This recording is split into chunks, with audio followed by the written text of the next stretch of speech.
Sir நீங்க வந்து SAC கூடயும் விஜய் கூடயும் தொடர்ந்து நெருக்கமா பயணிச்சுட்டு வந்திருக்கீங்க பல ஆண்டு காலமா.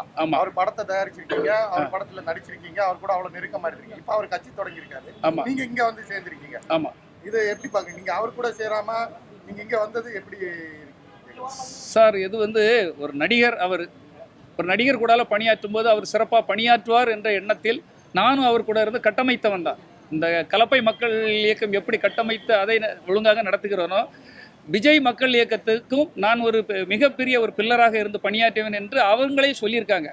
காலப்போக்கில் உங்களுக்கு தெரியும், நிறைய ஒரு புதுசாக உள்ள வராங்க. அந்த புதிதாக வருவர்கள் முன்னிலையில் எங்களை மாதிரி அவங்க அப்பாவே உள்ள ஏற்றுக்க முடியல. அப்போ எங்களை மாதிரி ஒரு மனசு ஒத்தவர்கள் அங்கு பயணம் பண்ண முடியாத ஒரு சூழல் ஏற்படுகிறது. என்றைக்குமே நிலவு தான். இப்போ நிலவு ஒரு குறிப்பிட்ட காலம்தான் இருக்கும் சார். இப்போ ஒரு நட்சத்திரம் மாதிரி தான் விஜய் அவர்கள். அவர் ஒரு நிலவு போல ஒரு குறைந்தது ஒரு 15 நாள் இருப்பார். 15 நாள் நிலவு எப்படி மறைஞ்சு போகுமோ அதே போல் ஒரு நடிகர்களுடைய சேவையும் அப்படி தான் இருக்கும். மக்களையோ ரசிகர்களையோ அவர் சரியானபடி வழிநடத்தி சரியான அவங்களுடைய தேவைகளை பூர்த்தி பண்ணுவாரா என்னங்கிறது எனக்கு தெரியல. எனக்கு மக்களுக்கு சர்வீஸ் பண்ணோம் சார். என் உயிர் பொருள் ஆவி எல்லாத்தையும் இந்த மக்களுக்காக சேவை செய்யணும்னு நினைக்கிறேன். அதுக்கு ஒரு நல்ல கட்டமைப்பு தேவைப்பட்டது. அந்த கட்டமைப்பு எனக்கு இன்னைக்கு இருக்க சூழலில் திமுக கழகம் மிக சிறப்பாக செய்துகிட்டு இருக்காங்க. அங்க இணைந்து கொண்டேன். என்னை வரவேற்கிறார்கள். நீங்க புலி படத்தை தயாரிச்சீங்க. நீங்க புலி படத்தை தயாரிச்சப்போ பெரிய நஷ்டம் ஏற்பட்டதா சொன்னீங்க. புலி படத்துல பெரிய நஷ்டம் வந்துச்சு. அப்படி அந்த நஷ்டத்தை இதுவரைக்கும் ஈடு கட்டினாங்களா? இன்னமும் அந்த பணத்துல ஏதாவது விஜய் ஏதாவது கொடுத்தாரா? ஏதாவது இருந்துச்சு? அது இல்ல. அந்த படத்துக்கு பிறவே அவரு அதான் சார், ஒரு நல்ல கூட்டம் ஒன்று இருக்கு, தீயர் கூட்டம் ஒன்று இருக்கு. இந்த தீய கூட்டங்கள் என்ன செய்யும்னா, நல்லவர்களை எப்படியாவது வெளியே தெளிவாங்க சார். குப்பை தொட்டிகளெல்லாம் எப்படியாவது உள்ள ஒன்று சேர்க்கறதுக்கு பார்ப்பாங்க. அந்த குப்பை தொட்டிகள்லாம் ஒன்று சேரும்போது நல்ல ஒரு நிர்வாகத்தை கொடுக்க முடியாது சார். யாராக இருந்தாலும் கொடுக்க முடியாது. பெரிய ஆற்றல் இருக்கும், அவங்களுக்கு பெரிய புகழ் இருக்கும், புகழ் வெளிச்சம் இருக்கும், உச்சத்தில் இருப்பாங்க. ஆனால் சுற்றி இருக்கவங்க சரியாக அமையாவிட்டால் அவங்கள வேறொரு திசைக்கு கொண்டு போயிடுவாங்கங்கிறது என்னுடைய வாழ்க்கையில் நான் பார்த்துருக்கேன். அம்மாவுடைய வாழ்க்கை கூட நீங்கள் பார்த்தீங்கன்னா அப்படிதான். சுற்றி இருப்பவர்கள் ரொம்ப நல்லா இருக்கணும் சார். புஷியானந்த், ஆதவ் எல்லாரையும் எடுத்துக்கிட்டு இப்போ என்ன இருக்கு? பயம் என்ன வேண்டி இருக்கு சார்? உண்மைதானே? நீங்கள் கடைசியில் சேர்ந்த நாஞ்சில் சம்பத்து முதல் எல்லாரும் பெரிய தியாகிகள் கிடையாது. அவர் ஒரு மாற்றமான அரசியல் கொண்டு வரணும்னு சொன்னார். என்ன சொன்னார்? ஃபர்ஸ்ட்ல நான் ரசிகர் மன்றத்திற்காக உழைத்தவர்களுக்கு, எனக்கு போஸ்டர் ஓட்டினவங்களுக்கு, பால் ஊற்றினவர்களுக்கு தான் நான் முக்கியத்துவம் கொடுப்பேன்னு சொன்னார். கரெக்டாக? இன்னைக்கு அதில் இருக்கிற ஒரு 7 பேரை சொல்கிறேன். 7 பேரும் ஏதாவது ரசிகர் மன்றத்தில் இருந்தவங்களா? அது புஷியானந்தா இருக்கட்டும், அது வெங்கட்ராமனா இருக்கட்டும், நிர்மல்குமாரா இருக்கட்டும், ஆதவா இருக்கட்டும், நாஞ்சில் சம்பத்தா இருக்கட்டும், செங்கோட்டையனா இருக்கட்டும், யாருமே ரசிகர்களாக இருந்து அவர்களுக்கு ஆரம்ப காலத்தில் உழைத்தவர்கள், தியாகம் செய்தவர்கள் யாரும் அதில் இல்லை. அதனால்தான் அந்த வேதனை. இப்போ நான் எவ்வளோ கஷ்டப்பட்டு உழைத்தேன் என்று பத்திரிகையாளர்களையும் உங்களுக்கு தெரியும். நான் ஒரு அவமானப்பட்டு ஒதுங்கி சந்திரமுகி மாதிரி, நீலாம்பரி மாதிரி என்னால் ஒதுங்கி இருக்க முடியாது. நான் களம் இறங்கி வேலை பார்க்கக்கூடியவன். அப்போ எனக்கு யார் எனக்கு ஒத்துழைப்பு தருகிறாங்க, யார் என்னை ஊக்கப்படுத்துகிறார்கள்? மகேஷ் அவர்கள் பல முறை என்ன கூப்பிடுறாங்க, எங்க கூட வந்து ஒர்க் பண்ணுங்க, உங்களை நாங்க என்கரேஜ் பண்றேன்னு சொல்றாங்க. அப்ப அவங்க கூட தான் நான் பயணப்பட முடியும். சார், சிறப்பான ஆட்சி தருவன்னு சொல்றாரு. ஆமா, பல ஆண்டுகள் அவரோட பணியாற்றி இருக்கீங்க. ஆமா. சினிமால உண்மையா இருந்திருக்காரா விஜய்? சினிமா துறைக்கு உண்மையா இருந்திருக்காரா? சார், சினிமா துறைக்கு உண்மையா இருந்தானா அது நான் அவர் கூட இருந்தவன், அந்த இதுக்கு நான் பதில் சொல்ல முடியாது. ஆனால் சினிமா வேறு, அரசியல் வேறு. அதான் சொல்றப்பல நிலவு கொஞ்ச நாள் தான் சார் இருக்க முடியும். ஆனால் சூரியன் என்றும் இருக்கும். சூரியனுடைய இது அது வந்து அதனுடைய பிரகாசம் மக்களுடைய உடம்புக்கு ரொம்ப நல்லது. அதனால தான் நான் சூரியன் பக்கம் வந்திருக்கேன். அங்கே எப்படி இருந்தாலும் நிலவு அமாவாசை ஆகும் ஒரு நாள். அதே மாதிரி தான் அமாவாசைகள் நிறைய பேர் வர்றாங்க. நல்லவர்களுக்கு இங்கே வழி இருக்காது, நல்லவர்களை வாழ விட மாட்டாருங்கிற எண்ணத்தில் நல்ல சிறப்பாக செய்தால் எனக்கு சந்தோஷம் தான் சார். ஆமாம், அப்பா பையனுக்கு உள்ள ரிலேஷன்ஷிப்பு ஆரம்பத்தில் இருந்த மாதிரி இல்லை சார்.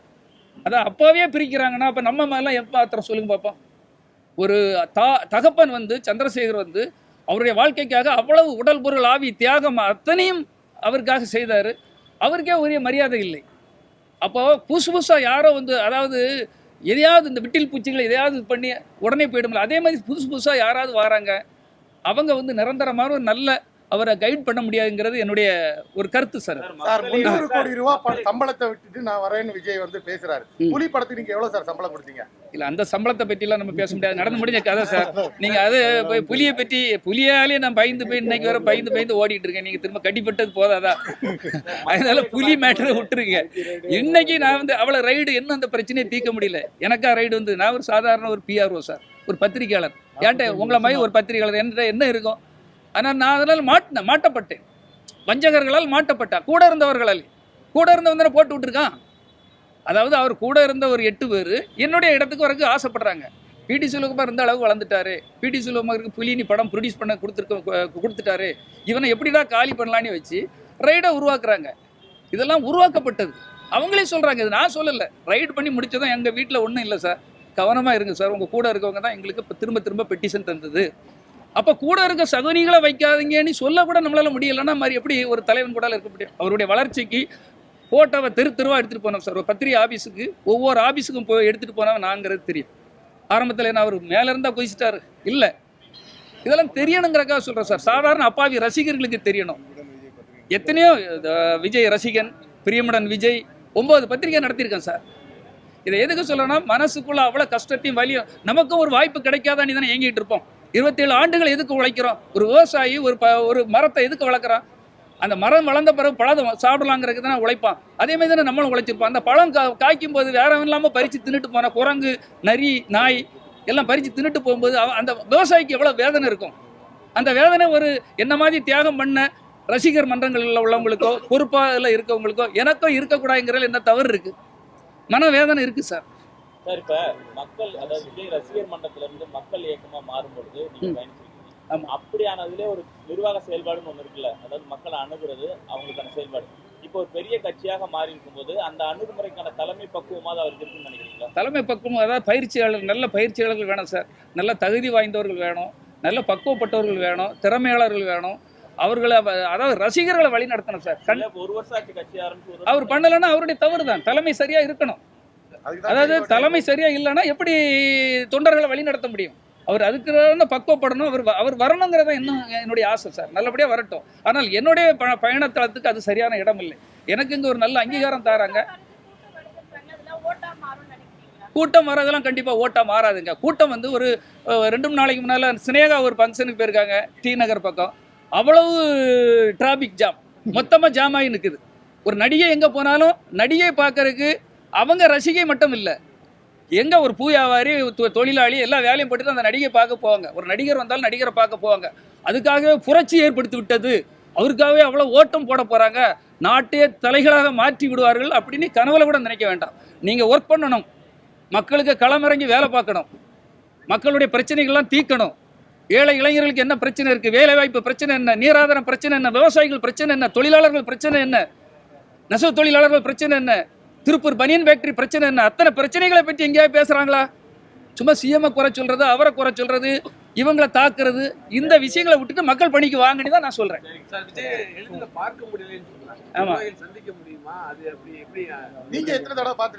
இல்ல, விஜய் ஆரம்பத்தில் நான் கூட இருக்கும்போது நல்லா பார்த்தோம். இன்னைக்கு நிறைய பேர் பார்க்க முடியல. அதான் சொல்றேன்ல, நிலவை நம்ம பார்க்க முடியாது சார், ரசிக்க தான் முடியும். நீங்க கீழே இருந்து மக்கள் ரசிக்க மட்டும்தான் முடியுமே தவிர நிலவை எப்பவும் பார்க்க முடியாது. நிலவும் கீழே வராது. கனவு கண்டா கூட நீங்க என்ன ஏக்கம் நடந்தாலும் நிலவு வராது. நிலவு போல தான் நடிகர்கள். அது மக்கள் தான் அதுக்கு தீர்மானம் பண்ணணும். வரும் எலெக்ஷன்ல எனக்கு என்னன்னா, நான் எதுக்காக திமுகவில் இப்போ என்னன்னா, கட்டமைப்பு சிறப்பாக இருக்குது, ஆட்சி சிறப்பாக இருக்கிறது, நிர்வாகம் சரியாக இருக்கிறது. தமிழக மக்களுக்கு இன்னும் எத்தனையோ சவால்கள் இருக்கு, பிரச்சனை இருக்கு, சிக்கல்கள் இருக்கு. அதை தீர்க்கணும்னா இன்னைக்கு 234 தொகுதின்னு இலக்குன்னு சொல்றாங்க. எனக்கு தெரிஞ்சு 224 தொகுதிகளிலும் திராவிட முன்னேற்ற கழகம் வெற்றி பெறும். அந்த வெற்றி பெற இடத்துல நாமளும் இருக்கும்போது நிச்சயமாக என்னை சார்ந்த மக்களுக்கு நல்லது செய்ய முடியும் என்பதற்காக தான் நான் இந்த இயக்கத்தில் இணைந்திருக்கிறேன். கரூர்ல செத்து முடிஞ்சு ரொம்ப நாள் ஆயிடுச்சு. இல்ல, அது நிகழ்வுகள் நடந்தது. அதுக்கும் நான் சொல்றேன் சார், அதுக்கும் நிர்வாகம் செய்த தவறுகள் தான். 2ஆம் கட்ட தலைவர்கள்லாம் யாரும் அங்க நிற்காம போன, அதாவது உன் கல்யாண வீட்டுக்கு கூட்டிட்டு நீயே இன்வைட் பண்ணிட்டு அதுல ஒரு விபத்து நடந்த உடனே நீங்க அவ்வளோ வீட்டில் அவ்வளோ போட்டு ஓடனா எப்படி இருக்கும்? அந்த 2ஆம் கட்ட தலைவர்கள்லாம் எப்படி போட்டு எங்க போனாங்கன்னே தெரியல. செல்போன்லாம் சுவிட்ச் ஆஃப், இந்த இணைப்பு உபயோகத்தில் இல்லைன்ட்டு வருது.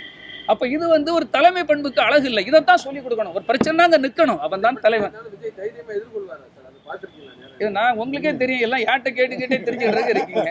எதிர்கொள்ள எல்லா கேள்வியும் கேட்டு என்ன திரும்ப போட்டு தள்ளுறது பிளான் பண்ணிட்டு நினைக்கிறேன்.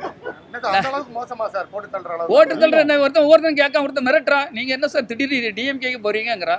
இது ஜனநாயக நாடு, ஜனநாயக உரிமை. எனக்கு உரிமை இருக்கு, எங்க வேணாலும் போவேன், நான் தனியாகவும் நிற்பேன்.